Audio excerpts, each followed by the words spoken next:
Hello నమస్తే, నేను Ashok. Welcome to reality check. ఆంధ్రప్రదేశ్లో నకిలీ మద్యం వ్యవహారం పెద్ద ఎత్తున విమర్శలకు దారితీస్తుంది. గత ప్రభుత్వం మీద మద్యం వ్యవహారానికి సంబంధించి చాలా తప్పులు జరిగాయి, లిక్కర్ వల్ల చాలామంది ప్రాణాలు కోల్పోయారని చెప్పేసి పదే పదే మాట్లాడుతూ వచ్చినటువంటి కూటమి ప్రభుత్వం మేము వచ్చిన తర్వాత నాణ్యమైన మద్యాన్ని అంతా కూడా ప్రజలకు అందిస్తాము, నాణ్యమైన మద్యాన్ని తక్కువ ధరకే ఇస్తామని చెప్పేసి కూటమి ప్రభుత్వం ఎన్నికల్లో పెద్ద ఎత్తున ప్రచారం చేస్తూ వచ్చింది. అయితే ఇప్పుడు ఇదే అంశానికి సంబంధించి టీడీపీకి సంబంధించినటువంటి కొంతమంది కీలక నేతల కనుసన్నల్లో నకిలీ మద్యం తయారవుతున్నటువంటి అంశం పెద్ద ఎత్తున చర్చకు వస్తుంది.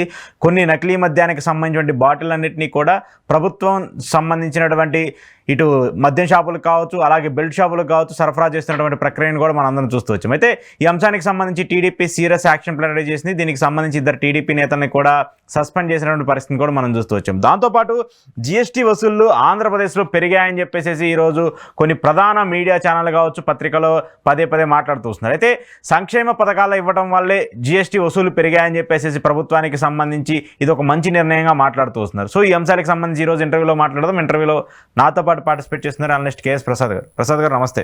నమస్తే అండి.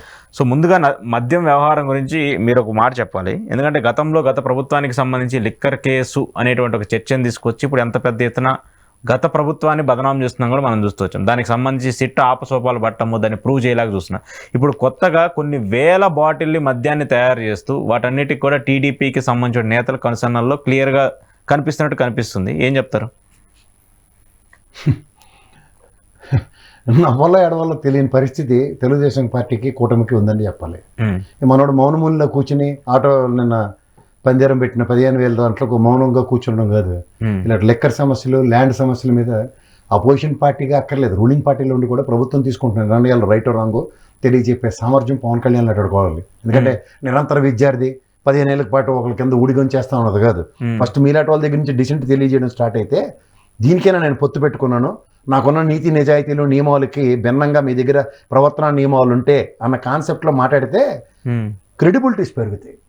ఎందుకు చెప్తున్నానంటే గతంలో జే బ్రాండ్ లెక్కర్ తాగి చచ్చిపోయారు, ఈ దిక్కుమాల వార్తలు రాసిన ఓ పౌడర్ డబ్బావాడు, కిరసనాయలుడు, కంచాలు మార్చేవాడు, పెట్రోల్ బంక్ వాడితో మాటలు రక్తి కట్టించుకుని కాలక్షేపం కార్యక్రమాలతో మీరు ప్రభుత్వ స్థాపన జరిగిన తర్వాత నేను ఎన్డీఆర్టీ రిపోర్ట్లోనే కేటగిరీలు చెప్పిన లెక్కర్ మరణాలు లేనప్పుడు మీరు మాట్లాడవలసిన మాట్లాడేటంటే వాళ్ళని మనం అబాస్పాలు చేయడం కాదు. ఆ జే బ్రాండ్ అని ఇది ఎన్ బ్రాండా లేకపోతే పి బ్రాండా లేకపోతే కూటమి ప్రకారంగా ఉన్న కే బ్రాండా? కే ఎందుకు అవుతుంది? కూటమి అంటే కే కాదు కదా, దానికి అబ్రివేషన్ ఉంటుంది. Telugu Desam, Janasena and BJP, TJB brand. Okay, మీలో కూడా మధ్యలో జే ఉంది, చూసుకోండి ఒకసారి. ఈజీ అంటే మళ్ళీ ఆజే జగన్ బ్రిడ్జ్ వస్తుంది అనుకుంటారేమో జనాలు. ఆ బ్రాండ్ కంటిన్యూ చేస్తున్నారు మీరే అని చెప్పొచ్చు కదా. ఇప్పుడు ఓకే, నేను ఎందుకు చెప్తున్నానంటే తంబాలపల్లి బేస్గా ఈరోడు జయచంద్రారెడ్డి ఇన్ఛార్జ్, అక్కడ ఇన్ఛార్జ్ ప్లస్ ఎమ్మెల్యే నిలబడినోడు, ఎమ్మెల్యే కన్సిస్టెంట్ జనార్దన్ రావు, వీళ్ళిద్దరు కదా. ఓపెట్లో బీఫామ్ తీసుకుంటాడు, పక్కనేమో ప్రధాన అనుచరుల్లో నిలబడి ఉన్నాడు కదా. ఏం సార్ ఈ దందాతో ఇక్కడ కాకుండా ఇక్కడ నుంచి ఆఫ్రికా నుంచి దాకా ఇక్కడ ఎన్టీఆర్ జిల్లాలో ఏబీకే బారో ఏఆర్కే బారో ఏదో అక్కడి నుంచి తీసుకొచ్చి మందు పంపేస్తున్నారు డైరెక్ట్గా. ఏం సార్ ఇది? గోవా మద్యమాలు, గోవా నుంచి తీసుకొచ్చిన మద్యం తక్కువ రేట్లు తీసుకొచ్చి అయితే జరుగుబాటు అంత సుఖం లేకుండా ఎక్కడ పడితే అక్కడ బెల్ట్ షాపులు. ప్రభుత్వ ఆదాయ వనరు కాదు, ప్రభుత్వంలో ఉన్న ఎమ్మెల్యేల ఆదాయ వనరు కింద ఉంది. మీరు గమనించారా? గత ప్రభుత్వం చేసిన పని ఏంటి? ప్రభుత్వం లెక్కర వ్యాపారం చేసింది, ప్రాఫిట్ మాడ్యూల్ వచ్చిందో నష్టం వచ్చిందో దేవుడికి తెలుసు. అది ఎక్స్చెక్కర్కి 1,05,000 కోట్లు డైరెక్ట్గా వచ్చింది, ఉదంతం ఉంది.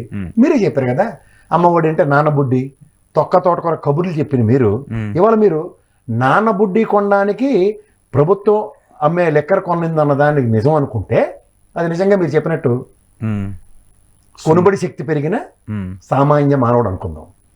కానీ ఇక్కడ కొనుబడి శక్తి పెంచుకోవడానికి రక్తమాంసాలు అమ్ముకున్నా సరే మీ ఆదాయ వనరు ఎవరికి?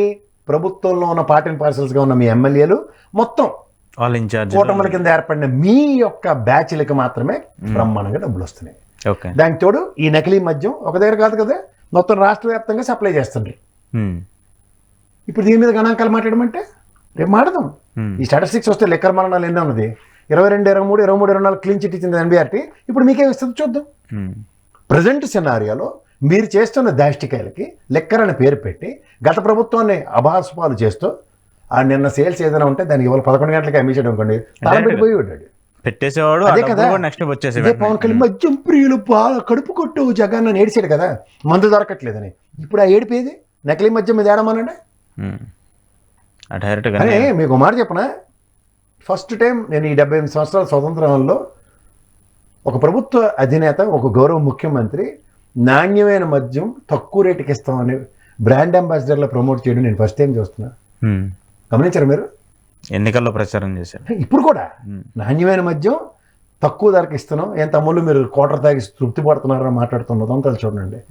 ఎక్కడైనా దాని మీద సిగరెట్ ప్యాకెట్ మీద పుర్రిబొమ్మ ఉంటుంది, తాగితే సస్తారని. మద్యం హానికరమైన బాటిల్ మీద ప్రింట్ తీసేయండి సార్. నాణ్యమైన మద్యం బ్రహ్మాండమైన తక్కువ ధరకే మేము ఇస్తున్నాం కాబట్టి తాగి సావండి కండి. తాగి మీరు అమృత భాండాగారాన్ని పెంచుకొని దానివల్ల ఆరోగ్య శక్తి పెంపొందిపోతుంది, ప్రపంచం తెరబడిపోద్దని కొత్త స్టిక్కర్ వేయండి సార్. అలా ఉంటుంది కదా. ఎవరిని అన్నారు? ఏం జరుగుతుంది వాస్తవం ప్రజలు గ్రహించండి. బెల్ట్ షాపులు మనకి ఇంకా రేషన్ షాపులైనా తక్కువ ఉన్నాయేమో కానీ బెల్ట్ షాపులు వీధి కోటి, చివరి నోటి, లాస్ట్ కోటి, గుడి పక్కన ఒకటి, బడి పక్కన ఒకటి. అంటే ఇప్పుడు సరే ఇవన్నీ కాదండి, వీళ్ళు కర్రకి జెండాలు కట్టుకుని పాము కోళ్ళు వేసుకొని తిరుగుతూ ఉంటారు కదా, వీళ్ళకి హిందూ సనాతన ధర్మాన్ని పరిరక్షించవలసిన బాధ్యత లేదా? తిరుపతి లాంటి ధార్మిక సంస్థలో మనకి హిందూ హెడ్ క్వార్టర్స్ అది. అక్కడ మద్యం ఏర్లే పాలుతుంటే 24 గంటలు వైన్ షాపులు తెరిచుంటే ఒక్కడికి బాధ్యత లేదా?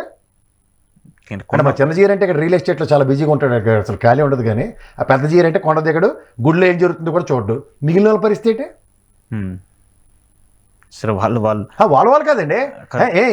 వీళ్ళు ఏమైనా అంటే నేను ఎందుకు చెప్తానంటే, ఒక ప్రభుత్వం ఇలాంటి ధార్మిక సంస్థలు ఇలాంటి దగ్గర జగన్మోహన్ రెడ్డి గారు ప్రభుత్వంలో ప్రభుత్వ పరంగా మద్యం అమ్ముతో, గాంధీ జయంతి రోజు మందు దొరకదు, తర్వాత ప్రభుత్వమే నిర్వర్తిస్తున్న దగ్గర లెక్కర్ సంబంధించిన ఎవరంటే అబకారీ వ్యవస్థ పర్యవేక్షణలో. ఇవాళ అబకారీ వ్యవస్థ పర్యవేక్షణ ఏదండి? 15 నెలల బట్టి జరుగుతున్న దరిద్రానికి లక్షలాది లీటర్లు తరలిస్తూ స్పిరిట్ ఎక్కడి అమ్ముతుందండి? స్పిరిట్ ప్రభుత్వం కదా అమ్ముతుంది, స్పిరిట్కి ఎక్కడి నుంచి వస్తుంది? అసలు ఆ ఫార్ములా ఏంటని చెప్పేసి గవర్నమెంట్ దగ్గర పర్మిషన్ తీసుకోవాలి. ఇవేమీ లేకుండా వీళ్ళు ఎంత ధైర్యంతో పనిచేస్తున్నారు. అది కూడా ఆల్మోస్ట్ ఈక్వల్ టు ఎమ్మెల్యే కదా ఇన్ఛార్జ్ అంటే. ఒకడు గెలవనోడికే అంత డిస్క్రిప్షన్స్ ఉంటే గెలిచిన వాళ్ళు ఇంకెంత వచ్చలోడి చేస్తున్నారో సార్ ఆలోచించుకోమనండి. దగ్గర ఒక రోజుకి 30,000 వరకు బాటిల్ తయారు చేయగలిగేంత సామర్థ్యం ఉందంట అక్కడ. ఎక్విప్మెంట్ అది కుటీర పరిశ్రమకి, ఒక చిన్న పరిశ్రమ, ప్రభుత్వం వెసులుబాటు ఎంఎస్ఎంఈ యూనిట్ సార్ అది. అదే లోకేష్ గారు చెప్తున్న ఉపాధి కల్పన అదే. ఇలాంటి ఎంఎస్ఎంఈ యూనిట్లతో వాళ్ళు చెప్తున్న 4 లక్షల ఉపాధి కల్పన ఏమో కనుక్కోండి సరే. అంటే కాదండి, ఇక్కడ మీకు ఒకటే చెప్తున్నాను, ఈ మూలాలు ఆఫ్రికా దాకా వెళ్ళి ఈ మూలాలు ప్రకాశం జిల్లాలో ఏర్కే బార్ దాకా వచ్చింది. అక్కడ పరారులో ఉన్నాడు. సోషల్ మీడియా మధ్య డైరెక్ట్ గా బెల్ట్ షాపులకు డైరెక్ట్ గా వెళ్తున్నాయి. వీళ్ళు 100 రూపాయలకు అమ్మితే వాళ్ళు 200కి అమ్ముతారు డైరెక్ట్ గా. ఒక దగ్గర ఇప్పుడు రాష్ట్ర వ్యాప్తంగా కొన్ని వేల బెల్ట్ షాపులు ఉన్నాయి. ఆ బెల్ట్ షాపులు అన్నిటికీ తక్కువ ధరకు వస్తుందంటే వాడికి అడ్వాంటేజే కదా, వాటి అన్నింటినీ కొనే పరిస్థితి ఉంటుంది కదా. సో ఈ 16 నెలల్లో ఎన్ని వేల బాటిల్, ఎన్ని లక్షల బాటిల్ అమ్ముంటారు? అదే సార్, అది అమ్ముతుంటే ఇది అంతటే కప్పిపోచ్చడానికి మా పల్లా శ్రీనివాసరావు గారు సస్పెండెడ్, ఇద్దరిని సస్పెండ్ చేసేసారట. అంటే ఏంటి కంటితుడు చర్య? నాకు అర్థం కంటి అంటే ఇప్పుడు ఒప్పుకున్నట్ట, నిజం ఒప్పుకున్నట్టే కదా. సస్పెండ్ అయ్యారంటే తప్పు చేశారు, నిజం ఒప్పుకున్నట్టే కదా. ఖచ్చితంగా ఒప్పుకున్నట్టే. ఇంక దీంట్లో మనకి కాంట్రడిక్షన్ ఏముంది? ఎప్పుడైతే తప్పు జరిగిన దాన్ని వాళ్ళు యాక్సెప్ట్ చేస్తూ పార్టీలోంచి వాళ్ళు సస్పెండ్ చేశారో, ఇది 175 నియోజకవర్గాలు ఇది జరగట్లేదని ఏమైనా అష్యూరెన్స్ ఇవ్వగలరు ప్రజలకి? ఖచ్చితంగా. ఇప్పుడు గతంలో 30,000 మరణాలు, లక్షల మరణాలు ఈ మద్యం వల్ల అంటే medical emergency. World Health Organization వచ్చి ఆంధ్రప్రదేశ్ రాష్ట్రంలో కూర్చున్నందును అలాంటి ఉదంతం వెళ్ళినప్పుడు అంత బొంబార్డింగ్ చేసిన వీళ్ళు ఈ తపేలా ఛానల్ పెట్టుకుని ఇప్పుడు ఎందుకు మాట్లాడలేకపోతున్నారు? నాకు అర్థం కావట్లేదు సార్. ఏంటిది? ఏంది వీళ్ళకి బొంబార్డింగ్? వీళ్ళకున్న బుల్డోజింగ్ ఏంది? దాన్ని అట్లీస్ట్ కండమ్ట్ అన్నా చేయాలి కదా. కానీ దీన్ని మళ్ళీ పోర్ట్రేట్ చేస్తూ వైసీపీ నేతలకు సంబంధించినటువంటి వ్యక్తులు అని చెప్పేసి, ప్రభుత్వం మీ దగ్గర ఉందా, నా దగ్గర ఉందా, జగన్మోహన్ రెడ్డి దగ్గర ఉందా? ఏం మాడుతున్నారు? అంటే లిక్కర్ కేసుకి ఏదో అయిపోతుందన్న నువ్వు పక్కన అది జరుగుతుంటే ఇప్పుడు మళ్ళీ కొత్తగా నకిలీ మద్యం. తెలుగుదేశంలో వాళ్ళకి వైఎస్ఆర్సీపీ కండువా కప్పి మీ ఇన్ఛార్జికి, అరే నువ్వు కుటీర పరిశ్రమ పెట్టరా, నువ్వేమో ఈ లెక్కర 30,000 బాటిల్ రోజుకి తయారు చేయని చెప్పి జగన్మోహన్ రెడ్డి ప్రోత్సహించాడు. అరే కడుపు కానం తింటారా, గడి తింటారా? చదువుకోండి రే, జర్నలిజం చదువుకోండి. నిన్నడు ఒకటి మీద నమ్మకం ఉండేది నాకు, జర్నలిజం చదివాడని. కంచాలు మార్చుకుని తిరిగి జర్నలిజం మీద నమ్మకం పోయింది నాకు. ఓకే, సో అయితే ఇప్పుడు దీని మీద ఏం విచారణ అయితే జరగాలి కదా, జరిపిస్తుందా? ఏంటి విచారణ? సస్పెండ్ అయిపోయినట్టే. అసలు ఫస్ట్ వాళ్ళు ఎత్తుకెళ్ళి లోపల ఎందుకు కూర్చోబెట్టలే? అరెస్ట్ చేసిన వార్త చూసారా మీరు? లేదు. జస్ట్ పార్టీని సస్పెండ్ చేశారు. ఎందుకు అరెస్ట్ చేయట్లే? దే ఆర్ పార్టీ కాబట్టి. అయితే ఇది ప్రజాస్వామ్యం అనుకుంటున్నారా? మీ పార్టీకి వ్యక్తులు అయితే తప్పు లేదని చేయొచ్చా? నకిలీ మద్యాలు తయారు చేసి ప్రజల ఆరోగ్యాన్ని మీ ఇష్టం చూడ చెడగాట వాడుకోవచ్చా? అడిగిన వాళ్ళు లేడనా? క్వశ్చన్ చేయాలి కదా మరి వాళ్ళు. ఎవరు క్వశ్చన్ చేయాలా? గవర్నమెంట్. ఓనేమో నోట్లో అరటికాయ పండు పట్టుకుంటూ కూర్చొని మాట్లాడుకుంటూ కూర్చుంటే ప్రభుత్వంలో దేనికున్నారు? అసలు ఎక్సైజ్ శాఖ ఏం చేస్తుంది? దీనికి సంబంధించిన రివ్యూ చేయాలి కదా ఫస్ట్. మొత్తం 175 నియోజకవర్గాల్లో ప్రక్షాళన చేయాలి సార్ దీని మీద. ఈ బెల్ట్ షాపులు తేలని ప్రతి దాన్ని వాళ్ళు ప్రక్షాళన చూపించాలి ప్రజలకి. ఎందుకు కొన్నారు అసలు? ఎలా లైసెన్స్ లేకుండా అసలు మద్యాన్ని ఎలా కొట్టారు? అది ఇప్పుడు ఇదే కదా ఇప్పుడు జరిగింది. సార్ మీకు దొరికితే ఇది సస్పెన్షను, దొరకని వాళ్ళు ఎంతమంది ఉన్నారు? మరి ప్రకాశం జిల్లా మన ఎన్టీఆర్ జిల్లా ఎందుకు పారిపోయాడు? ఏకే పారిపోయాడు, పరారులో ఉన్నాడు. వాళ్ళని కూడా మరి దానికోసం స్పెషల్ టీంలు ఏమయ్యాయి, విజిలెన్స్ టీంలు ఇవన్నీ కూడా వెళ్ళి సెర్చ్ ఆపరేషన్ చేయాలి కదా. లేని దానికి మార్చాడు. బాజాలు కొట్టారు కదా గత ప్రభుత్వం లెక్కర్ స్కామ్ అని చెప్పి దొరికిన వాళ్ళందరూ లోపల 45-50 మంది శ్రీరామ్ కోట్ రాసినట్టు రామ్ కోట్ రాసినట్టు రాసి కూర్చోబెట్టారు కదా దొరికిన వాళ్ళందరినీ తీసుకొచ్చి. నిజమైన కల్పిడు విజయసాయిరెడ్డిని గాలికి వదిలేసి మిగిలిన వాళ్ళందరినీ వేసుకుంటారు కదా మీ ఇష్టం వచ్చినట్టు. దీనికి వచ్చినట్లు మీకు ఈ వెసులుబాట్లు ఎందుకు వస్తున్నాయి? ఇదేనా మంచి ప్రభుత్వం యొక్క పనితీరు? ఇదేనా మంచి ప్రభుత్వం యొక్క నియమావళి? ఇదేనా మంచి ప్రభుత్వం ప్రజాస్వామ్యంలో ప్రజలకు పరిరక్షించవలసిన దగ్గర గాలి నీరు ఆరోగ్యాన్ని గాలికి వదిలేటువంటి ఇదేనా? ఓకే, కానీ దీని మీద అయితే ఇది చాలా సీరియస్ ఎలిగేషన్. మరి దీని మీద గవర్నమెంట్ ఇప్పటివరకు చర్యలు తీసుకోవాలి. ఇప్పుడు కూడా చర్యలు తీసుకోకపోతే ఇది ఫ్రీ హ్యాండ్ ఇచ్చినట్టు కాదండి. పార్టీని suspension what why were connected. Vigilance శాఖ దీనికి సంబంధించి ఎక్సైజ్ శాఖ వెళ్ళాలి, ఫస్ట్ లోపటేసి తర్వాత మాడాలా, రివ్యూ చేయాలి. దీన్ని ఎందుకు మీకు పర్మిషన్ ఎవరు ఇచ్చారు, దీనికి సంబంధించి ఏం జరిగిందని చెప్పేసి చేయాలి కదా. మరి దీనివల్ల ఈ మధ్యన దాగి చనిపోయిన వాళ్ళు వాళ్ళ పరిస్థితి ఏంటి, వాళ్ళ కుటుంబాలకు సంబంధించి దానికి ప్రభుత్వం వాళ్ళని ఏమన్నా ఆదుకుంటుంది, అది కూడా చేయాలి కదా. మన దగ్గర తప్పేల ఛానల్ ఉన్నాయి, రైరు వచ్చేది ఒకటి అడిగినాడు ఈ సాక్షి అనగానే అబద్ధం అని చెప్పవచ్చు. ఇదే లాజిక్ కలిది. సరే, ఇంకొక విషయం సార్, ఇప్పుడు జిఎస్టీ వసూళ్ళు ఆంధ్రప్రదేశ్ రాష్ట్రానికి సంబంధించి పెరిగాయి. అంటే నేను ఈ పాయింట్ ఎందుకు చెప్తున్నానంటే, జగన్మోహన్ రెడ్డి అధికారంలో ఉన్నప్పుడు ఫ్రీ పథకాలు ఇవ్వడం వల్ల జనాల్ని సోమరిపోతులు చేస్తున్నారు, తద్వారా ఆదాయం మళ్ళీ జగన్మోహన్ రెడ్డి పెంచుకున్నారని చెప్పేసి మాట్లాడినటువంటి కూటమికి సంబంధించిన నేతలు ఇప్పుడు అమ్మఒడి పథకం ఇచ్చిన తర్వాత, అంటే అమ్మఒడి ఇన్ ద సెన్స్ తల్లికి వందనం ఇచ్చిన తర్వాత ఆంధ్రప్రదేశ్కి సంబంధించిన జిఎస్టీ వసూలు ఒక్కసారిగా 2,900 కోట్లు వరకు వచ్చాయని చెప్పేసి ఈ 2 నెలలకు సంబంధించినటువంటి నివేదిక. అంటే జిఎస్టీ వసూలు పెరగడం ఇప్పుడు కూటమి ప్రభుత్వం గొప్పతనమా, పథకాలు ఇవ్వటం గొప్పతనమా? సార్ నాకు నవ్వాల ఏడవాళ్ళు కూడా అర్థం కావట్లేదు సార్. మీరు చిన్న విషయం చెప్తాం మనం, అంటే ప్రజలకు కూడా తెలుసుకోవాలి. ఇది గత ప్రభుత్వం నవరత్నాలు అని ఒక సంక్షేమం చేసింది. మహానుభావుడు అమర్త్య సేన్ కానీ లేకపోతే రఘురామ రాజన్ గారు కానీ ఆర్బీఐ గవర్నర్ గారు ఏం చెప్పారు సార్? కామన్ మ్యాన్ దగ్గర డబ్బులు ఎప్పుడైతే రొటేట్ అవుతాయో దీనివల్ల కొనుగోలు శక్తి పెరుగుతుంది. కొనుగోలు శక్తి పెరిగితే ఏమవుతుంది? ఆటోమేటిక్గా ప్రభుత్వాలకు ఆదాయం వస్తుంది, ఆదాయం వనరు పెరుగుతుంది. ప్రధానికి లిక్కర్ అమ్మారు అనుకోండి, ప్రభుత్వమే అమ్మింది, దానికి వాడికి డబ్బులు ఎక్కడి నుంచి వస్తాయి? రిసోర్సు. వాడికి పని చేయడానికి ఉపాధి కల్పించాలి ఫస్ట్ ప్రభుత్వం. ఇక్కడ ఉపాధి కల్పన ఏమైనా ప్రభుత్వ పరంగా కనబడుతుందా మీకు ఈ ప్రభుత్వంలో? రెండోది సంక్షేమం అనుకుంటాం. మీ 15 నెలల ట్రాక్ రికార్డులో నాకు తెలిసి ఇప్పటికి ఒక 4-5 క్వార్టర్స్ వచ్చినాయి. 5 క్వార్టర్లో జిఎస్టీ వసూలుతో మీరు కంపేర్ చేసి ఇప్పుడు జిఎస్టీ పెరిగిపోయిందంటే ట్రెమండస్ ఎఫర్ట్స్ జిఎస్టీ అధికారులు పెడుతున్నది నాకు తెలుసు. ఎందుకంటే ప్రత్యక్షంగా నాకు చాలా మంది friends they are working in GST council and they are commissioners. వీళ్ళందరూ నాకు చాలా అత్యంత ఆత్మలు ఉన్నారు, మంచి ఫ్రెండ్స్ ఉన్నారు. బికాజ్ నేను కూడా గతంలో ఈ పనిచేశారు కాబట్టి అది కాకుండా నాకు సత్సంబంధాలు చాలా మంది ఉన్నాయి ఇన్కమ్ ట్యాక్స్లోనూ ఇట్లోనూ. నేను అబ్జర్వ్ చేస్తుంది ఏంటంటే, మీరు అన్నట్టు మీరు సంక్షేమం ఇస్తారంటే ఓ మాటకి చెప్దాం, అమ్మ ఒడికి ధీటుగా తల్లికి వందనం అన్నారు. ఆయన ఎంతమంది తల్లులు ఉంటే అంతమందికి ఇస్తాడు తప్ప ఎంతమంది ఉంటే ఇస్తానని చెప్పలేదు. పాయింట్ 1. పోనీ అదే కాంట్రాక్షన్ అనుకోకుండా మీరు ప్రాణాలు తెగించి చేశారు. దానికి కావాల్సిన 13,500 కోట్లని లెక్కలు గణాంకాలు అన్నీ తెలుసుంటే మీరు 8,000 కోట్లు ఇచ్చారు. 5,500 కోట్లు ఇంకా మీరు ఇచ్చుంటే జిఎస్టీ పెరిగిందని కదా ఉదాహరణకి. ఇది 2 సంవత్సరాలు బట్టి ఇస్తుంటే జిఎస్టీ వసూలు ఇంత దయనీయంగా, ఇంత దీనంగా మొన్నటిదాకా ఉన్న quarters, last 3 quarters 4 quarters before me schedule చూస్తే ప్యాథటిక్, మెజరబుల్. అదే కదా మీ కండిషన్. ఇవాళ ఇంప్రూవ్ అయిందంటే గుడ్డిలో మెల్ల అన్న పరిస్థితి తెచ్చారు ఇవాళ.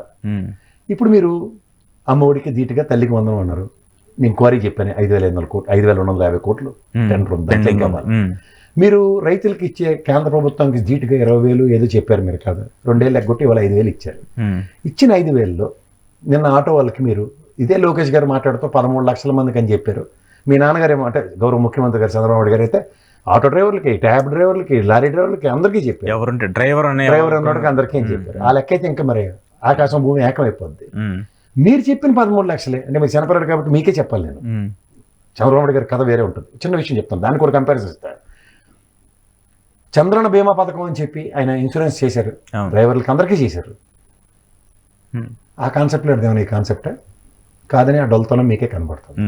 ఇప్పుడు మీరు ఇచ్చిన 2,90,000 మందికి ఆ గతంలో జగన్మోహన్ రెడ్డి ఇచ్చిన దానికి కంపేర్ చేస్తే కడుపు కొట్టేమలే కదా. అలా ఉపాధి సస్టైన్ అయింది. ఎలా మీరు చెప్పిన ఉచిత బస్సు ప్రయాణం త్రూగా వాళ్ళకి ఉన్న వేతలు వాళ్ళే ఆక్రమణలు వెలుగుతారు. వాళ్ళకి ఆ కడుపు కొట్టే కార్యక్రమం లేకుండా ఎక్స్ట్రా మీరు ఇచ్చిన 10,000 గత ప్రభుత్వం, ఈసారి మీరు 15,000. ఆ 10,000 ఇన్సూరెన్స్కి ఉపయోగపడవచ్చు, లేదా పెనాల్టీలు కట్టుకోవడానికి ఉపయోగవచ్చు. మీరు ఇచ్చిన క్లాస్ పెనాల్టీలు కట్టేస్తేనే ఈ పథకం వస్తుందని చెప్పారు. ఇప్పుడు నాకు రేపు తెలిసి మీ సేవ ఈ సేవలని రైట్ టు ఇన్ఫర్మేషన్ యాక్ట్ వేస్తాను. ఎంత వసూలైందో ఏది ఈ ట్రాఫిక్ చలానాల రూపంలో ఒక ఎక్స్ అమౌంట్ ఉంటుంది కదా, వీళ్ళు 465 కోట్లు డివైడ్ బై 15,000 అంటే 2,90,000 మందికి ఇచ్చారు. ఈ అమౌంట్ నాకు ఫిగర్ అట్రిబ్యూట్ అయినప్పుడు కంపారిజన్ ఈజీ కదా. ఇప్పుడు మళ్ళీ మన మాట, మీరు ఈ పథకం సంవత్సరం బట్టి ఇవ్వట్లేదు, ఈ సంవత్సరం మీరు ఇస్తారన్నారు. నాకు తెలిసిన ప్రాథమిక లాజిక్కి చలానాలు లేకుండా ఎవడో ఉంటాడు, ఖచ్చితంగా ఉంటాయి. ఉన్నప్పుడు ఏం చేస్తాడు, ఈ చలానాలు తీర్స్తేనే కదా రేపు నాకు 15,000 వస్తారంటే ఇది ఫస్ట్ అప్పు చేస్తారా చేయడా? చేస్తారు. ఎవడెవరి దగ్గర అప్పు చేసే కదా ఫస్ట్ చలానాలు కట్టాలి. అంటే అప్పు సామర్థ్యాన్ని పెంచడానికి మీరు చేసిన పథకం ఇది. దీనివల్ల మీరు ఇచ్చిన పథకం మీరు జిఎస్టీ పెంచాలనుకోవడానికి కూడా ఎగ్జాంపుల్ చెప్తున్నాను. ఫస్ట్ అప్పు తీరుస్తాడా? ఒక 80% అయితే అప్పు తీరుస్తారు కదా, మిగిలిన 20% అంటే ఏడి పెంచే బ్యాచ్ ఉండొచ్చు. నాలాగే ఎగ్జాంపుల్ అనుకుందాం. ఓకే, 80% ప్రజలు అప్పు తీర్చుకున్నారంటే ఎంత లేదన్నా అగ్రిగేట్ 3,000 పైసలకి చలానాలు ఉంటున్నాయి. ఖచ్చితంగా ఉంటాయి. లాజిక్ మాట్లాడదాం. సో ఈ ప్రాస్పెక్టులో మీరు చూపిస్తున్న జిఎస్టీ వసూళ్లు వీళ్ళు నిన్న రాత్రి ఇస్తే వాళ్ళు పొద్దున్న పేపర్ రాశారంటే మీరు చదువుకుంటారు. రేపు ఫస్ట్ కిరసనాల కొట్టు కాదు ఇది, చెప్పండి కాదు.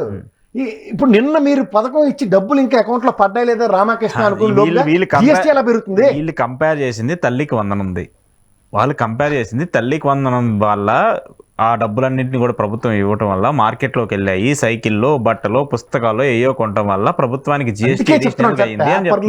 మీరు రాసిన దిక్కుమాల రాతలు కాదు, వరల్డ్ వైడ్ ఒక న్యూస్ పర్క్యులేట్ అవుతుంది. ఏదని మీరు పెంచిన జిఎస్టీ 5%, 18% ఏదైతే ఉందో గేమింగ్ అంటారు.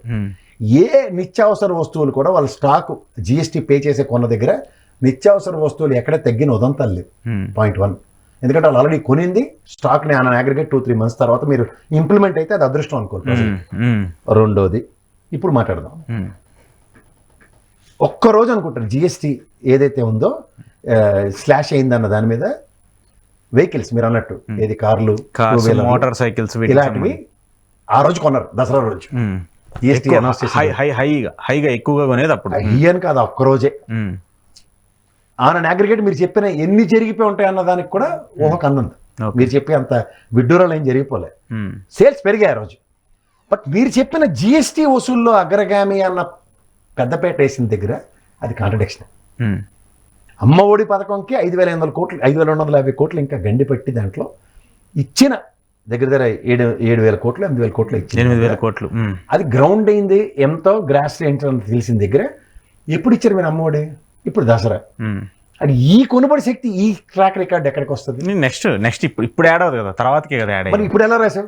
ఇది నేను చెప్తున్నా, ఇప్పుడు రాసింది నేను అదే అన్నా. వీళ్ళు రాసింది తల్లికి వందనం ఉంది ఏదైతే ఉందో ఆ తల్లికి వందనం 15,000 ఇవ్వటం వల్ల అది మార్కెట్లోకి వెళ్ళిందని చెప్తున్నా. నేను చెప్పింది కూడా అదే సార్. తల్లికి వందనం ముందు జిఎస్టీ రేట్లు స్లాష్ అవ్వలే కదా, తల్లికి వందనం అప్పుడు జిఎస్టీ.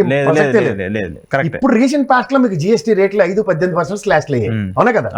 సో ఇక్కడికే రాత్రి ఓవర్ రేట్ కొనుబడి శక్తి ఎక్కడ పెరుగుతుంది? అది నెక్స్ట్ ఎడిషనల్ గా యాడ్ అవ్వాలి.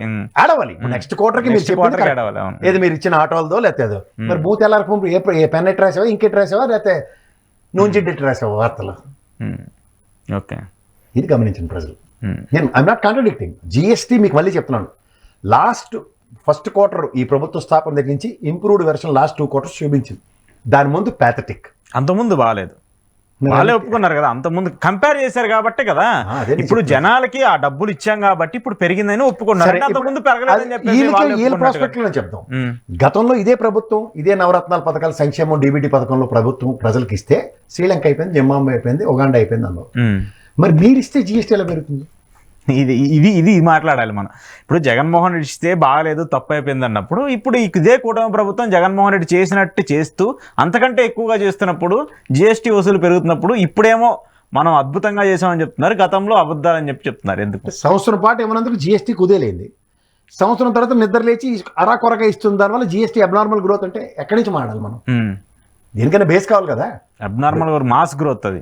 ఇప్పుడు మాస్ గ్రోత్ కావాలంటే ఇప్పుడు ఎగ్జాంపుల్ చెప్తారు సార్, వీళ్ళు చెప్పిన తల్లికి వందనం ఉన్నది ఇంట్లో ఉన్న పిల్లలందరికీ పడి, అలాగే ఆటో డ్రైవర్లకి అందరికీ 15,000 పడి 13 లక్షల మందికి అన్నప్పుడు ఫెనామినల్ గ్రోత్ ఉంటుంది జిఎస్టీ. ఇంకా అడిషనల్ చాలా గ్రోత్ యాడ్ అవుతుంది కదా.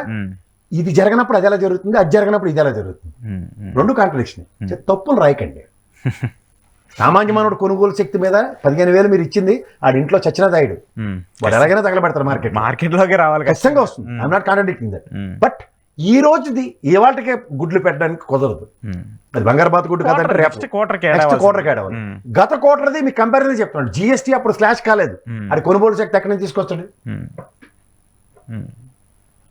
సరే, మరి ఇప్పుడు ఈ క్వార్టర్లో ఏమైనా యాడ్ అయింది కాబట్టి నెక్స్ట్ క్వార్టర్ ఇంకొంచెం పెరుగుద్దేమో. ఏది పెరిగినా రాష్ట్రానికి ప్రయోజనం కలిగితే అంతకు మించిన సంతోషం ఏముంటుంది? అదే చెప్తున్నాను. ప్రయోజనం పెరిగే కార్యక్రమానికి ఏదైతే మీరు బృహత్తర కార్యక్రమం గత ప్రభుత్వం ఎత్తుకుని తప్పు అన్నప్పుడు ఇది రైట్ ఎలా అవుతుంది, లేదా అది రైట్ అన్నప్పుడు ఇది తప్పు ఎలా అవుతుంది? ఇది నా విశ్లేషణ. ఇదైతే ఖచ్చితంగా వాళ్ళు క్లారిటీ ఇవ్వాలి. అప్పుడు మీరు తప్పు అన్నప్పుడు ఇప్పుడు మీరు చేసేది కూడా తప్పే, లేదా అప్పుడు జగన్మోహన్ రెడ్డి చేసింది రైట్ అంటే మాత్రం ఇప్పుడు మీరు చేసింది కూడా రైట్ అవ్వాలి కదా. సో అది రైట్ అని ఒప్పుకోండి ఫస్ట్. ఇది ఆబ్వియస్లీ రైట్ అవుతుంది. అంటే అది ఎలక్షన్ ముందు కాబట్టి అయిపోయింది. సో ఇప్పుడు వీళ్ళు ఏం చేసినా కూడా అది రైట్గానే చూడాలి మరి. సరే, అయితే కంక్లూడ్ చేస్తే చివరికి ఇంకో point sir, Jaganmohan Reddy medical కాలేజీల మీద రేపు 9వ తారీఖు పర్యటనకి వెళ్ళబోతున్నారు నర్సీపట్నానికి సంబంధించి. ఆ ప్లేస్ని ఎంచుకోవడానికి కూడా ఏదో వ్యూహం ఉందని చెప్పేసి ఇంకోటి ఏంటంటే, నర్సీపట్నానికి సంబంధించి కావచ్చు, లేదంటే మెడికల్ కాలేజీకి సంబంధించి కావచ్చు, ఆల్రెడీ టెండర్లు పిలిచిన తర్వాత మళ్ళీ కొత్తగా వెళ్ళి ఇప్పుడు జగన్మోహన్ రెడ్డి ధర్నా చేయడం వల్ల దానికి ఏం ఉపయోగం ఉంటుంది? కాదండి, అక్కడ మీకు గౌరవ స్పీకర్ గారు ఒక కాంట్రాడిక్టరీ స్టేట్మెంట్ ఇచ్చారు దాని మీద. అదే, మీరు దమ్ముంటే వచ్చి ప్రూవ్ చేయండి, చూపించండి మీరు కట్టింది ఏందో. కట్టింది అంతే కాదు, దాంట్లో కూడా సంథింగ్ ఏదో కోర్టు ఆ ల్యాండ్ ఏదో ఇష్యూ ఉందని కూడా చెప్తూ ఉన్నారని చెప్పేసి కూడా స్పీకర్ గారికి సంబంధించి నేను మాట్లాడుతూ వచ్చారు ఆయన. దాని కూడా ఒక ల్యాండ్ అంబిగ్యూటీ ఒకటి మాడారు. అవును, ల్యాండ్ అంబిగ్యూటీ. రెండు, ఇంకోటి ఏంటంటే అసలు జియోఏ లేదు దానికి సంబంధించింది, అసలు అక్కడ కాలేజీ లేదు. అండ్ అది అంటే ల్యాండ్ తీసుకున్నది ఒకటి, అక్కడ కట్టింది ఒకటి అనేది కూడా స్పీకర్ గారు మాట్లాడుతూ వచ్చారు. దానికి సంబంధించి కూడా క్లారిటీ ఇస్తా అని చెప్పేసి ఇప్పుడు జగన్మోహన్ రెడ్డి అక్కడికి వెళ్ళి మాట్లాడి దాన్ని వెళ్ళి చూడాలని చెప్పేసి కూడా మాట్లాడుతూ వస్తున్నారు. ఒక్క నిమిషం నాకు టైం ఇవ్వండి సార్. కానీ ఎందుకు సార్ ఇప్పుడు ఆల్రెడీ టెండర్లు ఏమో రిలీజ్ చేసింది ప్రభుత్వం దీనికి సంబంధించి. ఆల్రెడీ రాజమండ్రి కావచ్చు, ఇప్పుడు నంద్యాల కావచ్చు, పులివెందులు కావచ్చు, ఈ అరకు కావచ్చు, దానికి సంబంధించి ఈ మెడికల్ కాలేజ్ గతంలో ఇదే మెడికల్ కాలేజీకి సంబంధించిన అంశంలో ఇది ప్రైవేటీకరణ చేస్తామని చెప్పి టెండర్లు పిలిచినా కూడా ఇప్పుడు కొత్తగా వెళ్ళి జగన్మోహన్ రెడ్డి ధర్నా చేయడం వల్ల, జగన్మోహన్ రెడ్డి నిరసన చేయడం వల్ల జరిగేది ఏముంటుంది? వెసులుబాటు ఉంటుంది అసలు ఏమన్నా? అంటే వెసులుబాటు అని మీరు అంటున్నారు కానీ sir, there are some contradictions. ఒక గౌరవప్రదమైన స్పీకర్ స్థానంలో ఉన్నప్పుడు చూడండి, నర్సీపట్నం మెడికల్ కాలేజీలకు అనుమతులు లేవని చెప్పాడు ఆయన. రెండోది ఏం చెప్పాడు, అక్కడ మీరు అన్నట్టు ల్యాండ్ లేదు ఇది అన్నప్పుడు అవి లేవని స్పీకర్ అయ్యన్న నోటికొచ్చినట్లు చెప్పినప్పుడు 500 కోట్లతో కళాశాల నిర్మాణానికి వైఎస్ జగన్మోహన్ రెడ్డి ఆయనలో, ఇది జియో చూడండి సార్, జియో నెంబర్ 204 డేటెడ్ 6/9/2022. సో దీనికి సంబంధించిన అనుమతులతో, ఇది మెడికల్ కౌన్సిల్ ఆఫ్ ఇండియా అనుమతి ఇవ్వకుండా ఎవరు మనం ముందుకెళ్ళలేము కదా. ఖచ్చితంగా. So medical council of India permissions తో జియో రిలీజ్ అయ్యి 500 కోట్లు శాంక్షన్ ఎట్లా అయిందో చూసుకోమనండి. అంటే 500 కోట్లు ప్రభుత్వం శాంక్షన్ చేస్తే బిల్డింగ్ ఎందుకు కట్టలేదని ఇంకొక ప్రశ్న మీరు అడగొచ్చు. సరే, ఏదైనా సరే ఒక బృహత్తర కార్యక్రమం 17 మెడికల్ కాలేజీలు స్టేట్ వైడ్గా అన్నప్పుడు in span of no time 5 complete అయ్యి 5 ఆల్మోస్ట్ 3/4 కంప్లీట్ అయిన ఉదంతం చూసాం. మిగిలిన 7 ఫేజెస్ వైజ్గా కంప్లీట్ అవుతాయి. ఒక గవర్నమెంట్ ఒక కంటిన్యూషన్ ప్రాసెస్లో, నేను చాలాసార్లు చెప్పాను, ఇక్కడ తెలంగాణలో కూడా ప్రతి డిస్ట్రిక్ట్లోనూ 33 జిల్లాలు చేసి కలెక్టర్ ఆఫీసుల కార్యక్రమాలు ఎన్ని ఒక 5-10 జిల్లాల్లో కంప్లీట్ అయ్యాయి. మిగిలిన ఫేజ్ వైజ్ అవుతాయి సార్, అవో కదా. సో ఇట్లాంటి జియోఏ లేదు, అసలు అనుమతులే ఇవ్వలేదు, తర్వాత దీనికి ల్యాండే లేదు, అసలు బిల్డింగే కట్టలేదు అన్న దగ్గర మరి ఆయన వెళ్ళి ప్రూవ్ చేయవలసిన బాధ్యత ఉంటుందో ఉండదా? ఖచ్చితంగా. సో ఇక్కడ మీకు ఎప్పుడైతే లేనిది ఉన్నట్టు ఉన్నది లేనట్టు చూపించి ప్రజల్ని మభ్యపెట్టే కార్యక్రమం ఉన్నప్పుడు, వాళ్ళ దగ్గర ఉన్న విస్తృతమైన మీడియాతో ప్రజల్ని భ్రమంలో కూర్చోపెడతాం అన్న దగ్గర గ్రౌండ్ లెవెల్లో వెళ్ళి ప్లాన్ ఆఫ్ ఎగ్జిక్యూషన్స్ కనుక చూపించారు అనుకోండి సార్, ప్రధానంగా 50 ఎకరాలు ల్యాండ్ దాని విస్తీర్ణంలో ఎంత ఏరియాలో కన్స్ట్రక్ట్ అయిందో, అది ఒక అపోజిషన్ స్టేటస్ ఉన్న మనిషి వెళ్ళి మాట్లాడాడు అనుకోండి, దానికి వెలిడిటీ శాంక్చుటీ ఎలా ఉంటుంది? నేను మీరు కాదు కదా. ఒక పార్టీకి సంబంధించిన వ్యక్తి వెళ్ళినప్పుడు ఆ రోజు అమర్నాథ్ వెళ్ళాడు పరిగెట్టుకుని వెళ్ళాడు అతను. వెళ్ళి అక్కడ చూపించాడు కదా విజువల్స్. కట్టకుండానే ఫస్ట్ ఫ్లోర్కి వెళ్ళి స్లాబ్ మీదకి వెళ్ళగలుగుతారు. ఇప్పుడు మా ఆవిడ ఒక మినిస్టర్ గారు ఉన్నారు, ఆవిడ ఓన్లీ రాడ్లు సవిత గారు ఈ రాడ్లు ఊపి ఇది గ్రౌండ్ ఫ్లోర్ ఫస్ట్ ఫ్లోర్ తెలియకుండా అలాగే 50 ఎకరాలని ఖాళీగా చూపించి, బిల్డింగ్ అంటే 5 ఎకరాల్లో 10 ఎకరాల్లో కడతాడు, మొత్తం 50 ఎకరాలు ఇచ్చారు కాబట్టి విచ్చలవిడికి 50 ఎకరాల్లో కట్ట కదా అవడం. ఏదైనా మనం ఇల్లు కట్టుకున్నా కూడా అంతే కదా, దానికి కాంపౌండ్ వాల్ ఉంటుంది, దానికి పార్కింగ్ ప్లేస్ ఉంటుంది, గార్డెన్ ఉంటుంది, ఇవన్నీ ఉంటాయి. మనం ముందు మనకు ఈ రసోత్తర కార్యక్రమాన్ని రక్తి కట్టించాలంటే ఏదో ఒకటి చెప్పాలని చెప్పి పుటనీళ్ళు చెప్పుకొని వెళ్తా ఉంటే ఎలాగొద్ది. ఒక చిన్నపాటి ఒక ఇల్లు కడతానికి దగ్గర సంవత్సరం పడుతున్నప్పుడు అంత పెద్ద మెడికల్ కాలేజీ విత్ ఎక్విప్మెంట్ ఒక టెక్నాలజికల్ గా కట్టాల్సింది ఖచ్చితంగా టైం పడుతుంది కదా. వెళ్తూ చూసి ఇది ప్రభుత్వ ఆస్తిరా బాబు, తలెత్తి చూసుకోండి, ఇది మీరు కాపాడుకోవాలన్న కోణంలో ఆయన చెప్పాడు జగన్మోహన్ రెడ్డి, తలెత్తి చూడండి రావు సార్ అని. అంతే కదా, అవును ఇది ప్రభుత్వం ఉంది కదా, మనం ఏంటి ఇలా మాట్లాడి ప్రైవేట్కి ఇస్తున్నది, ప్రజల్లో ఎక్కడో దగ్గర ఒక చైతన్యం వస్తుంది కదా, అందుకే తలెత్తి చూడమన్నాడు. వీళ్ళు తలదించుకోండి, చూడక్కర్లేదు, మేము పీపీపీ చేసేస్తామంటే ఎవడుకుంటాడు. పీపీపీ అసలు ఈ మెట్రో ఇక్కడ మనం ఇంతకుముందు కూడా మాట్లాడాం, హైదరాబాద్ మెట్రోకి ఎంత దారుణమైన పరిస్థితి వచ్చినప్పుడు ఇంకా ప్రజల ఆస్తి ప్రైవేటీకరణ వల్ల ఎంత నష్టపోతున్నాం అని చెప్పేసి ప్రజలకు ఇంకా అది అర్థం కావట్లేదు అనేటువంటి కాదు సార్. మీరు అనుకుంటున్నారు ఇప్పుడు ప్రభుత్వం వైద్య కళాశాలలు ఏవైతే ఉంటాయో, వైద్యశాలలు ఏవైతే ఉంటాయో, డిస్ట్రిక్ట్ హెడ్ క్వార్టర్స్లో ఉన్న దగ్గర దాని మీద ఎంతమంది ప్రత్యక్షంగా సేవలు అందుకున్నారో వాళ్ళందరికీ దాన్ని బాగా తెలుస్తుంది సార్. ఇప్పుడు ప్రైవేట్ హాస్పిటల్కి వెళ్తే రక్త మాంసాలు పిండేస్తున్నారు ఖచ్చితంగా. అలాంటి ప్రభుత్వ పరంగా ఉన్న దగ్గర వాళ్ళు పరిరక్షించుకోవడం అనేది పిలుపు కోసం ఎదురు చూస్తూ ఉంటారు. అందులో పొజిషన్ వాళ్ళ దగ్గర గలం వినిపించి ఇదైనప్పుడు పీపీపీ పథకం ముందుకెళ్ళమన్నాడు సార్, చూద్దాం అయినప్పుడు చూద్దాం. అయితే గీత అయితే ఇప్పుడు ఎవరు తర్వాత అయితే పిలిచారు, మరి దాంట్లో పార్టిసిపేట్ చేసేటోళ్ళు ఎవరో అర్థం కాదు. అది పిల్లల్ని పార్టిసిపేట్ చేయనండి, ఆయన ఆల్రెడీ చెప్పాల్సింది చెప్పాడు కదా. ఇప్పుడు రేపు ప్రజలకు ఇస్తాడు ఆ మూమెంట్, పరిరక్షించుకోవాలి కదా. గతంలో చెప్పినట్టు కాదు కదా, సెక్రటరీ అమ్మేశాడు, కలెక్టర్ ఆఫీస్ అమ్మేశాడు, ఇలా తాకటెట్టాడు, ఇల్లు తాకటెట్టండి, పుటాని కబుర్లు చెప్పడం కదా. వీళ్ళు ప్రత్యక్షంగా కళ్ళ ముందు ప్రభుత్వం ప్రైవేట్కి ఇచ్చేస్తామంటే ఊరుకుంటారా? మరి దానికి ఏం చేస్తారో చూద్దాం. సరే, కంక్లూడ్ చేస్తే నిన్న ఒక్కొక్క పాయింట్ దీనికి వివరణ ఇవ్వండి మీరు. బాలకృష్ణకి సంబంధించినటువంటి ఒక కొత్త పలుకు, దానికి సంబంధించి మీరు అది చూస్తున్నారో లేదో నాకు తెలియదు, కానీ బాలకృష్ణ మాట్లాడిన దాంట్లో తప్పే ఉంది, అసలు అనాల్సింది ఏమి లేదు అనేటువంటి ఒక దాన్ని కూడా మెన్షన్ చేసుకుంటూ వచ్చారు. అంటే డివైడ్ స్టాండ్ తీసుకున్నారు. చిరంజీవిని ఎందుకు అంత తప్పుగా చూపిస్తున్నారు ఆ మీడియా? వాళ్ళు ఇప్పుడు ఏమైనా కొత్తగా చూపిస్తున్నారు రేటే, ఈయనకి సిగ్గులేక అక్కడ వాళ్ళ పంచం చేరారు తప్ప వాళ్ళు మొదటి నుంచి అదే స్టాండ్ లో ఉన్నారు. వాళ్ళ స్టాండ్ ఎప్పుడు రాంగ్ ఉండదు. వాళ్ళ స్టాండ్ ఆ విషయంలో చిరంజీవి గారు, పవన్ కళ్యాణ్ ఈ విషయంలో 100% యాక్యురసీ మెయింటైన్ చేస్తున్నారు. వాళ్ళు తెలియని జడ్డు వాళ్ళు ఎవరంటే ఇల్లు, అది తెలుసుకోమని అంతకన్నా ఇంకేం లేదు. వాళ్ళ స్టాండ్లో ఏం వేరియేషన్ లేదు. వాళ్ళు ఏం మాట్లాడినా గౌరవ మాజీ ముఖ్యమంత్రిని బాలకృష్ణ ఆ విధంగా ఉచ్చరించడం బండబోతు. ఆ పదం గౌరవ అసెంబ్లీలో దాన్ని ఉపసంహరించి రికార్డులను తొలగించి మాట్లాడమన్నట్టు. అది చేయట్లేదు, చేసి మాట్లాడమనండి, తర్వాత మాట్లాడదాం ఏదైనా సరే. అంటే మీరు నాన్ జర్నలిస్ట్ బ్యాచ్ ఒకటి ఉంటుంది, వాళ్ళు చెప్పి వాటికి ప్రభావితం కాకండి. అంటే ప్రభావితం కాదు, ఇన్ఫ్లుయెన్స్ చేస్తున్నారు కదా వాళ్ళు. ఇన్ఫ్లుయెన్స్ చేస్తే ఎంతమంది ఇన్ఫ్లుయెన్స్ అవుతారో అవునండి సార్. ప్రజలకు వాస్తవాలు తెలుసు. చిరంజీవి గారి గౌరవం మర్యాద వాళ్ళు ఇస్తారు ఎవరో ప్రజలకు బాగా తెలుసు. వాళ్ళే చెప్పారు వాళ్ళని నడుతాను ఆ ఛానల్ పట్ల. ఈవెన్ స్టిల్ ఇంకా అది జగన్మోహన్ రెడ్డి అవమానించినా కూడా చిరంజీవి అబద్ధాలు చెప్తున్నారని చెప్పేసి వాళ్ళు కన్విన్స్ చేస్తున్నారు. దానితో పాటు సోమన్నాడు, ఇంకంతకన్నా ఎవరు చెప్పలేడు. మాకన్నా ఆర్ నారాయణమూర్తి ఇంత గడ్డెట్టి చెప్పాడు. ఆర్ నారాయణమూర్తి చాలా క్లారిటీగా చెప్పాడు దానికి సంబంధించి ఏంటని. చెవులో గులుం తీసి కళ్ళకి పత్తికాయలేసి మరీ చెప్పాడు, సిగ్గుపడి సావండి అని. రైట్, చూద్దాం మరి దానికి సంబంధించి. Thank you sir, thank you very much. ఇది ఈరోజు కేఎస్ ప్రసాద్ గారితో స్పెషల్ ఇంటర్వ్యూ. చూస్తూనే ఉండండి ఈహా టీవీ.